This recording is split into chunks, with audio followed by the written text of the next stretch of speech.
चलो क्या है पहला question, find the value of x in each of the following. x का वैल्यू निकालना है। पहला क्वेश्चन क्या है बताओ। पहला था cos x equal to cos 60 degree into cos 30 degree plus sin 60 degree into sin 30 degree. यही है वैल्यू, तो सबको याद हो गया होगा।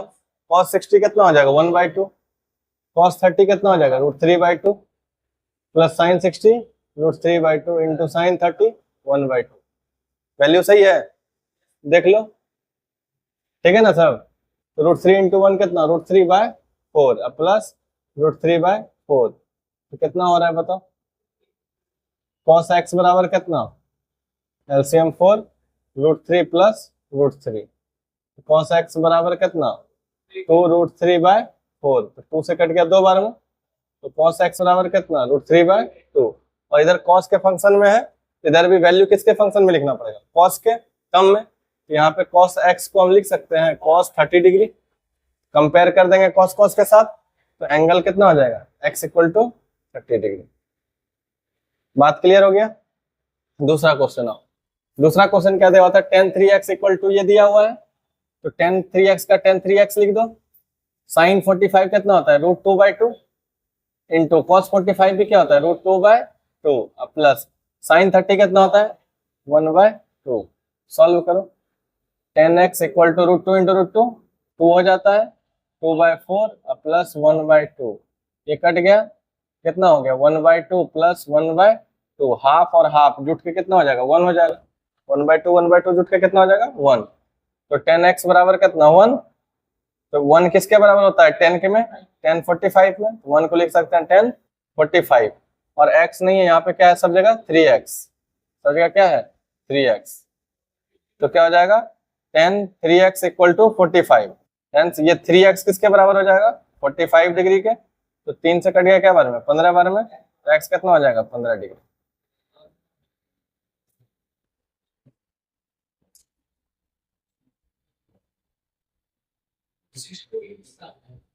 चलो देखो देखो पहला क्वेश्चन क्या है 2 cos theta equal to 1 and question पढ़ो, solve which of the following questions were 0 degree when 0 degree. देखो थीटा कहाँ पे है, 0 से बड़ा और 90 से छोटा। इस बात को समझ लो कि ये क्वाड्रेंट के बारे में बात हमेशा करते हैं, ये x होता है, ये y x डैश और ये y डैश होता है ना। ये जो फर्स्ट क्वाड्रेंट होता है ना, ये इसको क्या बोलते हैं फर्स्ट क्वाड्रेंट, x पॉजिटिव और y भी दोनों पॉजिटिव। सेकंड क्वाड्रेंट में x नेगेटिव और y पॉजिटिव, और तीसरा दोनों नेगेटिव होता है, x भी नेगेटिव और y भी, और चौथा में x पॉजिटिव y नेगेटिव। यही होता है क्वाड्रेंट का केस। इसमें ध्यान रखना कि 6 रेशियो जो निकालते हैं इसी में निकालते हो, यहाँ पे पॉइंट डाल के p/h b/h ऐसे करके चलता है। तो जितना भी ट्रिग्नोमेट्रिक रेशियोज है सबका वैल्यू पॉजिटिव आएगा, सबका वैल्यू समझ में आया। और दूसरा वाला में नेगेटिव भी आता है पॉजिटिव भी आता है, तीसरा वाला में पॉजिटिव नेगेटिव दोनों, इसमें भी पॉजिटिव नेगेटिव दोनों है ना। तो 90 से ज्यादा वाला ये तुम्हारे केस का नहीं है, 11th में पढ़ना है। कब पढ़ना है 11th में। इसमें एक करके रूल होता है ASTC। ASTC क्या होता है पता है, अगर एंगल यहाँ पे मान लो कि कुछ भी रहेगा 90 से कम में, तो जितना भी ट्रिग्नोमेट्रिक फंक्शन है वो सब पॉजिटिव होगा। और इस वाले केस में कौन होगा पॉजिटिव, सिर्फ साइन वाला। कौन वाला होगा, सिर्फ साइन वाला पॉजिटिव होगा। और साइन का उल्टा क्या होता है कॉसेक, तो कॉसेक का वैल्यू पॉजिटिव होगा, और इसमें सिर्फ 10 पॉजिटिव होगा, समझे। तो यानी कि हमको ये सेकंड और थर्ड के बारे में उतना नहीं भी समझेंगे तो कोई दिक्कत नहीं, ये 11th का केस है। तो यहाँ पे तुमको ये इसलिए बताया कि तुमको ये इंडिकेशन दे रहा है कि किसके लिए बात हो रहा है, फर्स्ट क्वाड्रेंट के लिए। और क्लास 10th में भी सिलेबस किसका है, फर्स्ट का। तो जब भी वैल्यू आएगा क्या आएगा, पॉजिटिव आएगा, बस इससे ज्यादा कुछ नहीं सोचना। अब चलो सॉल्व करो।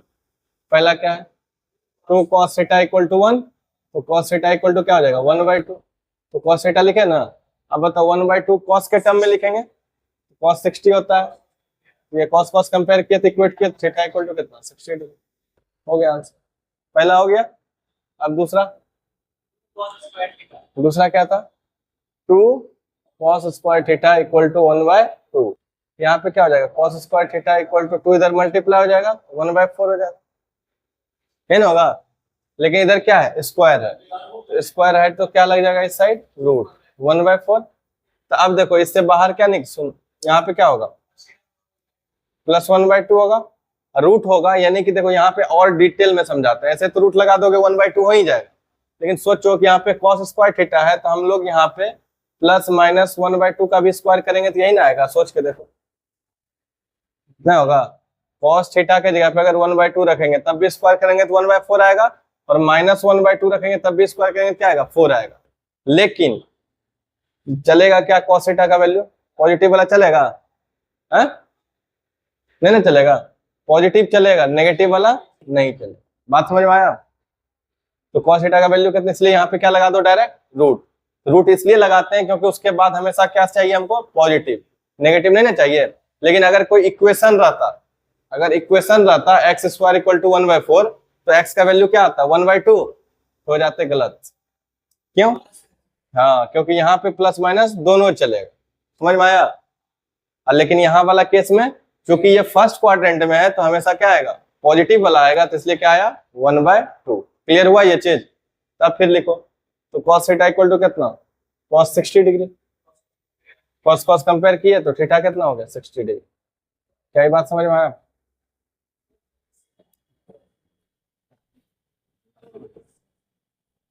चलो देखो क्या है क्वेश्चन, ये तो बहुत आसानी से बन जाना चाहिए। कहाँ मार्क करना है, क्या है, 2 cos 3 थीटा इक्वल टू 1। तो cos 3 थीटा इक्वल टू कितना, 1/2। फिर से कंपेयर कर दोगे तो क्या हो जाएगा, cos 3 theta equal to cos 60 degree, compare हो जाएगा 3 थीटा इक्वल टू 60। तो थीटा बराबर कितना, 60/3 20। थीटा इक्वल टू कितना, 20 बन जाएगा। सेमी वाला भी बहुत आसान लग रहा है। अब sin 2 थीटा इक्वल टू कितना हो गया, √3/2। तो sin 2 थीटा इक्वल टू कितना, sin 60 degree, sin sin compare, तो 2 थीटा इक्वल टू 60, तो थीटा इक्वल टू 60/2 कट गया 30, सेकंड में बन जाएगा। हो गया। चलो चलो देखो बहुत आसान है क्वेश्चन। सबसे पहले देखो एक चीज जो यहाँ पे देता है ना, क्यों देता है इसको इग्नोर करना, क्वेश्चन को पढ़ के समझ के। ये जो एंगल के बारे में दिया हुआ, देखो एंगल तुमको हमेशा देगा कि 90 डिग्री से कम होगा या तो 90 डिग्री के बराबर होगा, उसे 90 डिग्री से बड़ा नहीं हो सकता, 90 से बड़ा। तो देखो दिया हुआ है ना कि a + b दोनों का जो सम है 90 से छोटा, मतलब क्या है, एक्यूट एंगल है। अगर कोई दो एंगल का सम 90 से छोटा है और एक एंगल 90 है, तो दैट मीन्स क्या क्या है, एक्यूट एंगल है ना। तो यहाँ पे ये एक्यूट एंगल के लिए प्रोवाइड कर दिया कंडीशन। हम लोग चलो आगे बढ़े। पहला क्या दिया है बताओ, tan a - b = 1/, ऐसे लिख दोगे तो गलत हो जाओगे, यहाँ पे लगाना पड़ेगा ब्रैकेट। तो tan लिखेंगे, a - b 1/√3 कितना होता है, याद हो गया ये सब। तो क्या बचेगा, a - b = 30 degree, equation first.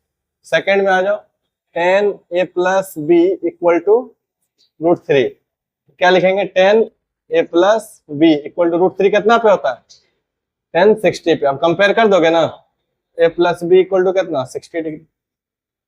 पता चला कि क्यों करवा रहे थे, पहले वाला क्वेश्चन नहीं क्या रहता था, इसको सोचिए नहीं पाता क्या करना, समझ में आया। तो चलो अब करो सॉल्व। तो क्या लिखोगे, a - b = 30 और a + b = 60 from first and second. तो b कैंसिल आउट हो जाएगा, तो 2a = दोनों ऐड हो जाएगा 90, तो a बराबर 90/2 कट गया तो 45। a कितना हो गया, 45 डिग्री। अगर a 45 है तो b निकाल लोगे, तो 45 + b = 60 फ्रॉम सेकेंड। तो b बराबर कितना, 60 - 45, तो b बराबर कितना, 15। तो देखो जो कंडीशन दिया था वो भी पूरा कर दिए, a greater then b, a है ना बड़ा b से, हो गया आंसर।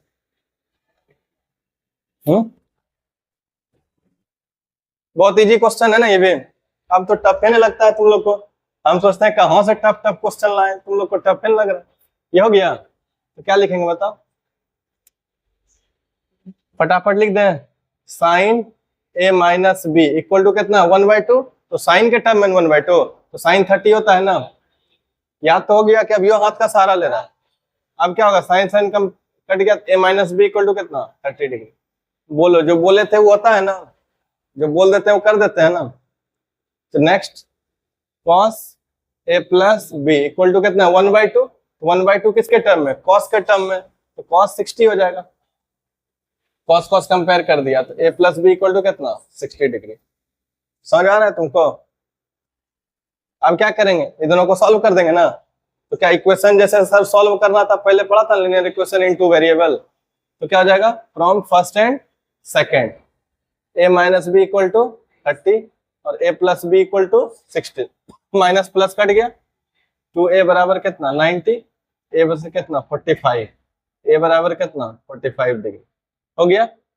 a बराबर 45 तो b बराबर कितना 60, तो b बराबर 60 माइनस 45, तो b बराबर कितना 15 डिग्री। लेकिन यहाँ पे क्या बोल दिया है क्वेश्चन, देखो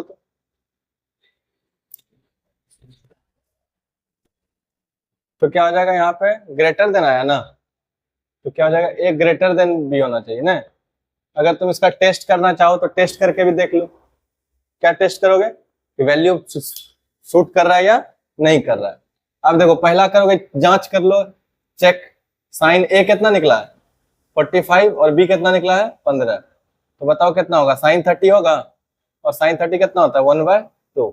वेरीफाई, पहला वेरीफाई कर दिया, अब दूसरा वेरीफाई करो, cos a प्लस बी, ए कितना है 45 और बी कितना है 15, हो गया cos 60, cos 60 कितना होता है 1/2।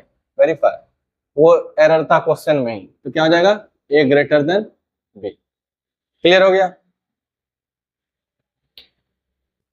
अब सोचवाते हैं तुम लोग को, तुम लोग सोचता ही नहीं है इसीलिए क्वेश्चन टफ लगता है, ये इतना इजी क्वेश्चन है बोलने की बातें नहीं। देखो, in triangle P Q R right angle at Q, right angle किस पे है क्यू पे। अब पहले बना दो, कर दिए, राइट एंगल कहाँ पे बना दिए क्यू पे। अब कह रहा है कि पी क्यू आर मान लो, ये पी क्यू कितना दिया हुआ 3 सेंटीमीटर, पी आर कितना है, सॉरी ये ना 6 सेंटीमीटर हो गया। अगर ये पी पे क्यू पे 90 डिग्री है तो एक्यूट एंगल किस पे बनेगा आर पे और पी पे। तो क्या हमको पी और आर ही निकालना है, एंगल निकालना है, कितना एंगल है। अगर हमको साइड का लेंथ दिया हुआ है, साइड का रेशियो पर से हम एंगल पहुंच सकते हैं। तो अगर मान लो हमको एंगल आर निकालना है, फॉर एंगल आर, तो आर के लिए क्या क्या साइड दिया हुआ है बताओ। आर के सामने क्या है पी, ये आर के सामने दिया हुआ क्या है पी, और क्या दिया हुआ है एच। तो अगर हम साइन आर, ये एंगल आर के लिए पी और एच किस में आता है बता दो। साइन आर बराबर लिख सकते हैं पी बाय, नहीं लिख सकते रे। अरे कहता आर पे गए, ये वैल्यू दोनों दिया हुआ है, तो थीटा आ जाएगा ना आर का वैल्यू। साइन आर बराबर कितना लिखेंगे, सुनो पहले, ये एंगल निकालना है, पहले सुनो जो हम बता रहे हैं, ये एंगल निकालना है। इसके दिया हुआ कौन है, इसके सामने दिया हुआ है कौन पी, और क्या दिया हुआ है एच। तो पी और एच किस ट्रिग्नोमेट्रिक रिलेशन में आता है, साइन में आता है और कॉसेक में भी आता है, साइन में आता है और कॉसेक में भी आता है। तो किससे आसान होगा, साइन से ना। तो क्या लिख देंगे, साइन आर बराबर कितना पी बटा एच, तो पी क्यू बटा पी आर। तो क्या लिखेंगे, sine R equal to P Q, P Q कितना है 3 और पी आर कितना है 6, काट दो 2 बार में। साइन आर बराबर कितना निकल गया 1/2, और 1/2 को अब किस में लिखोगे साइन के टर्म में। तो साइन आर बराबर कितना साइन 30 डिग्री, तो आर बराबर कितना निकल गया 30 डिग्री। निकला नहीं निकला बताओ। अब हमको क्या निकालना है, आर निकालना, सॉरी आर निकल गया ना, पी निकालना। तो बताओ पी के लिए सामने होता पी, ये क्या दिया हुआ है बी दिया हुआ है, और ये क्या दिया हुआ है एच। तो इस एंगल के लिए दिया हुआ क्या है, पी ने दिया हुआ है, बी और एच दिया हुआ है। तो बी और एच किस में आता है कॉस में, बी और एच का रिलेशन किस में आता है। तो क्या लिख दोगे, कॉस पी बराबर कितना बी ना, तो बी कितना पी क्यू और एच कितना पी आर। तो कॉस पी बराबर कितना पी क्यू कितना 3 और इधर 6, काट दो 1/2। तो कॉस पी बराबर कितना 1/2, तो कॉस के टर्म में 1/2 कितना होता है कॉस 60 डिग्री, और इधर भी कितना है कॉस पी, तो पी बराबर कितना। बोलो कोई दिक्कत, भारी क्वेश्चन था बहुत, लेकिन सोचेगा तब ना। चलो सबसे पहले क्या पकड़ो, एलएचएस को। क्या लो, एलएचएस को सॉल्व करो, कितना आता है, √3 प्लस 1 × 3 माइनस cot 30 डिग्री। तो यहाँ पे क्या हो जाएगा, √3 प्लस 1 3 माइनस cot 30, तो tan 30 1/√3 होता है, उसका उल्टा √3 होगा। अब देखो क्या करेंगे, यहाँ पे √3 प्लस 1 ले लिए और यहाँ √3 है ना, तो यहाँ पे हम क्या कर सकते हैं, देखो 3 को तुम लिख सकते हो √3 × √3 माइनस √3, तो क्या होगा यहाँ √3 प्लस 1, ये दोनों में से √3 कॉमन हो जाएगा, तो क्या बन जाएगा √3 माइनस 1, तो क्या बना इधर √3 × √3 प्लस 1 और √3 माइनस 1, ये a प्लस बी और a माइनस बी हो गया, तो क्या हो जाएगा √3 × a², क्या हो जाएगा a² में क्या कर दोगे √3 का स्क्वायर माइनस b², ये ना होगा, √3 × √3 का स्क्वायर कितना 3 माइनस 1, कितना हो गया, 3 में से 1 जाएगा 2, तो √3 × 2, तो कितना हो गया 2√3, एलएचएस में है 2√3। अब किसको करोगे सॉल्व, आरएचएस, आरएचएस कितना है tan² 60 डिग्री माइनस 2 60 डिग्री, तो यहाँ पे क्या लिखोगे tan 60 डिग्री का whole square minus 2 sin 60 degree, tan 60 कितना होता है √3, यहाँ क्या हो जाएगा √3 का होल स्क्वायर माइनस 2 sin 60 कितना √3/2, 2 कट गया, √3 का स्क्वायर कितना 3 माइनस √3, ये ना अरे, तो क्या होगा बताओ, 3 को क्या लिख सकते हो √3 × √3 माइनस √3, तो क्या बचा √3 माइनस 1, ये ना बचा। अब क्या करोगे बताओ कि √3 हुआ इंटू √3 माइनस 1, न्यूमरेटर का रैशनलाइजेशन कर दो √3 प्लस 1, लेकिन आएगा आंसर, नहीं आना चाहिए, देखो तो क्या आ रहा है √3 × √3 × √3 3 माइनस 1 बाय √3 प्लस 1, तो कितना हो गया ऊपर में 2√3 ना, अब बाय कितना √3 प्लस हुआ,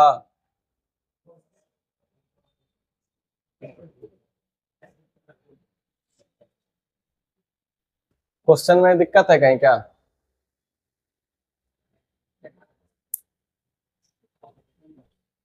देखो क्वेश्चन ही मिस्टेक था, यहाँ पे स्क्वायर है लिखा हुआ, क्वेश्चन में स्क्वायर नहीं था क्यूब था, स्क्वायर के जगह पे क्या था क्यूब, इसीलिए मिस्टेक हुआ।